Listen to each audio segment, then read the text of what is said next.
గ్రామ సభలు పెట్టబోతున్నారు. ఏదైతే ఉపాధి హామీ పథకం అన్నటువంటి దాని ప్రకారం రాష్ట్రంలో 100 రోజుల పాటు పని లేని కూలీలకు పని ఇవ్వాలి.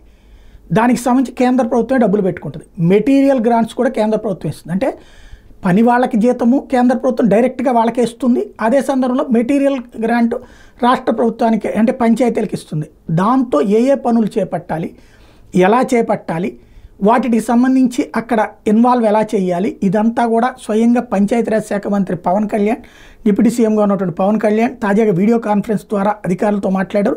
ఉపాధి హామీ పథకంలో చేపట్టాల్సిన పనుల ఆమోదం కోసం గ్రామ సభలు నిర్వహించమని ఆదేశించారు. ఇందుకు సంబంధించిన విధి విధానాల మీద దిశానిర్దేశం చేశారు. ఈ నెల 23వ తేదీన రాష్ట్ర వ్యాప్తంగా అన్ని గ్రామ పంచాయతీలు గ్రామ సభ నిర్వహణ చేపట్టాలి. ఉపాధి హామీ పథకం కింద పరిధిలో 46 రకాలైన పనులు చేపట్టచ్చు. ఈ పథకం ద్వారా వేల కోట్ల నిధులు వెచ్చిస్తున్నాం. ప్రతి రూపాయిని బాధ్యతతో ఏం చేయాలి, ఉపాధి హామీ పథకం లక్ష్యం అందుకోవాలి. జిల్లా స్థాయి అధికారుల నుంచి ఇదంతా కూడా పర్ఫెక్ట్గా జరగాలి.